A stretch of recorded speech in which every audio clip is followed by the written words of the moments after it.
question d'actualité et je prie que le Seigneur puisse, par sa grâce divine, par les mots, éclairer mon frère et ma sœur qui va entendre cette exhortation, ce message. Que Dieu, dans sa grâce divine, t'éclaire. Amen. Alors, la problématique est posée en termes de blanc, noir, religion des blancs, religion des noirs.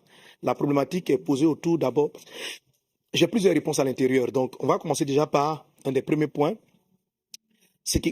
Donc, j'ai le point de la race, j'ai le point en tant que tel du christianisme, du message de Jésus-Christ, de qu'est-ce qu'il est exactement, et puis un point sur l'élément de la colonisation ou de l'esclavage en tant que tel. OK? Alors, premier aspect donc de la question, c'est l'histoire de la race.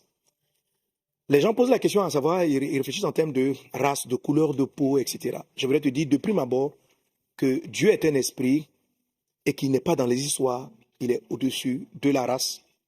Il n'y a pas de race pour Dieu. Amen. Il y a des hommes qu'il a créés et ils sont tous son image. Alors, je vais te montrer cela simplement. Ma peau est brune, ok? Si vous prenez la peau de quelqu'un qui a la peau rose, blanche, comme tu veux, et que tu enlèves, y a-t-il une différence entre quelqu'un qui avait la peau brune et quelqu'un qui avait la peau blanche? Y a-t-il une différence? T'as-tu posé la question pourquoi il y a combien de groupes sanguins? Est-ce qu'il y a des groupes sanguins pour les noirs et puis des groupes sanguins pour les blancs? Est-ce qu'il y a des groupes sanguins pour les noirs et puis il y a des groupes sanguins pour les blancs? Si tu vois un squelette, fais-tu la différence entre un squelette de blanc et un squelette de noir? Dès l'instant où vous enlevez la couleur de la peau, dès l'instant où vous enlevez la couleur de la peau, tout le reste à l'intérieur, entre ce qu'on appelle les blancs ou ce qu'on appelle les noirs, est identique. On a le même sang, on a les mêmes qualités de sang. Nous sommes tous de la même origine, tous de la même origine. L'homme est différent du singe. On ne peut pas te faire une transfusion sanguine avec un singe. On ne peut pas te faire une transfusion sanguine avec un porc. On ne peut pas te faire une transfusion sanguine avec une espèce animale. Par contre, quelqu'un de Chine peut transfuser, s'il a le même groupe sanguin, à un Africain, à un Européen, à un Caucasien. Parce que nous sommes tous de la même origine. Alors, lorsque quelqu'un dit « revenons à nos religions ancestrales », de quelle origine tu parles? L'origine où on est venu en Afrique ou la première origine? Parce que ceux, nos parents, eux aussi doivent chercher à revenir à l'origine de leurs parents. Et si on remonte ainsi la chaîne, on va aller là où toute l'espèce humaine a démarré. C'est-à-dire au premier créateur, Adam et Ève. Et la religion de nos parents, donc de nos traditions. Qu'est-ce que les premiers hommes, qui les premiers hommes priaient? Qui est-ce qu'ils adoraient? Qui est-ce qu'ils adoraient? Si tu remontes l'âge, du moment qu'on a tous la même origine, toutes les espèces qui ne sont pas d'origine humaine n'ont pas le même sang que l'homme, n'ont pas la même morphologie que l'espèce humaine. Nous avons tous la même origine, nous avons les mêmes capacités. Nous avons les mêmes capacités. Donc nous sommes la même origine. Alors Dieu qui a créé l'espèce humaine, c'est pourquoi la Bible n'en parle pas. Quand on lit la parole de Dieu, il y a des noirs, il y a des blancs. Mais si Dieu devait commencer à stigmatiser, lui là c'est un blanc, lui là c'est un noir, il serait lui-même l'auteur de ce qu'on appelle le racisme. Chez Dieu, tous les hommes sont égaux. Tous les hommes sont égaux. Il n'y a ni blanc, ni noir. L'esprit d'un homme n'a pas de couleur. L'esprit, l'âme n'a pas de couleur. Et quand on parle de Dieu, quand on parle d'esprit, les esprits ne sont pas physiques. Ils ne sont ni blancs ni noirs. Il n'y a pas des esprits africains, des esprits occidentaux, des esprits chinois. Non. Ça, ce sont les considérations totalement visuelles. Totalement visuelles. C'est pourquoi j'ai commencé par te dire, dès l'instant où on enlève la couleur de la peau, on se retrouve à l'intérieur tous pareils. Peut-être, bien sûr, on va faire une différence. Il est grand, il est court. Et puis, avec des petites analyses, on peut savoir de quelle origine il était. Mais quand tu vois un squelette d'un singe et puis tu vois celui d'un homme, tu fais totalement la différence. Tu fais totalement la différence. Ça, c'est des choses encore physiques. À plus forte raison, le monde des esprits, qui, lui, est encore plus caché. Il n'y a pas de noir. Il n'y a pas de blanc. Ça, c'est la dégradation morale de l'espèce humaine qui a entraîné à stigmatiser des hommes par leur couleur des yeux, par la couleur de leur peau. C'est la dégradation morale, spirituelle de l'homme qui a amené à faire cette différenciation.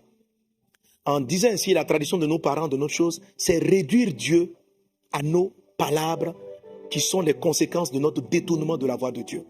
Les esprits ne sont pas à ce niveau. Même pas l'Esprit de Dieu, ils ne sont pas à ce niveau. Ils sont au-dessus. Il n'y a pas d'ange noir, d'ange blanc, d'ange jaune. Il n'y a pas tout ça. Ce sont des esprits. C'est comme le vent. Le vent, le mot pour parler d'esprit, c'est le mot roi. Le vent. Tu connais un vent noir, un vent blanc, un vent asiatique, un vent jaune. Ça n'a pas de couleur. Et le vent, quand il commence à souffler, il traverse toutes les régions. Et c'est comme ça les esprits fonctionnent. Et ils n'ont pas de couleur. Ça, c'est des considérations totalement humaines. Et si on veut donc parler de partir à la religion de nos ancêtres, c'est à quel niveau on s'arrête les ancêtres? C'est à partir de quand les ancêtres commencent? Le premier ancêtre qui avait le point d'origine de départ, qui a fait de qui toutes les espèces humaines descendent. Pourquoi remonter à ton village? Pourquoi remonter à l'an 1700? Pourquoi remonter à 1600? Va encore plus loin. Va chercher l'ancêtre de l'ancêtre de l'ancêtre de l'ancêtre de l'ancêtre. Et tu vas te rendre compte d'un dénominateur commun, c'est que dans toutes les religions, dans toutes les parties du monde, il y a un être qui est reconnu comme ayant tout créé. Comme ayant tout créé. C'est lui-là qui est l'objet de l'adoration.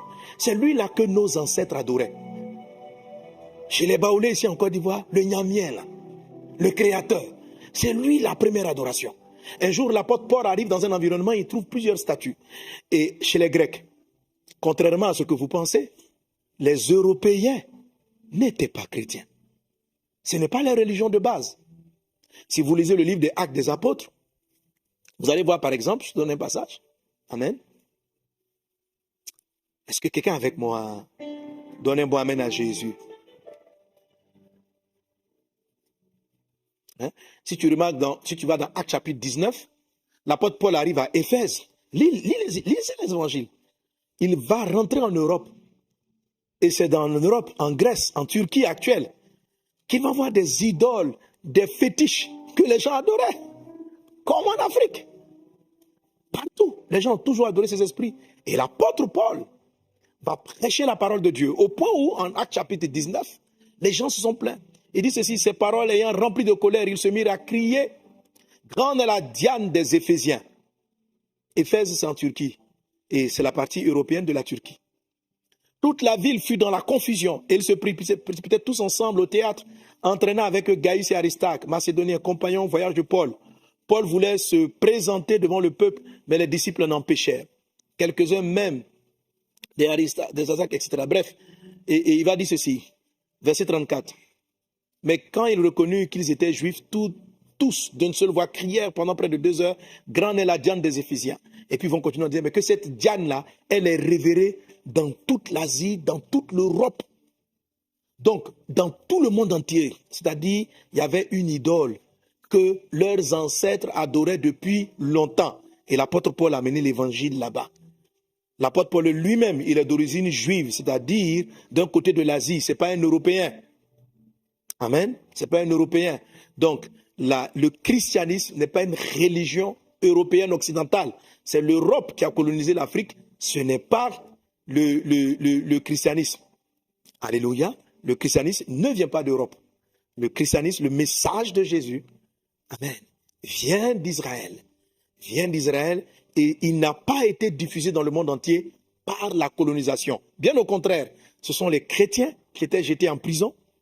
Mais malgré cela, l'apôtre Paul va prêcher, va parler de l'amour de Jésus et la parole de Dieu va gagner la Rome, va gagner l'Europe sans coloniser qui que ce soit, sans imposer qui que ce soit. Et les hommes de manière volontaire vont jeter eux-mêmes leurs fétiches. L'apôtre Paul va prêcher ainsi dans un endroit, il va dire ceci. Vous avez écrit à un Dieu inconnu. Je suis venu vous parler de ce Dieu.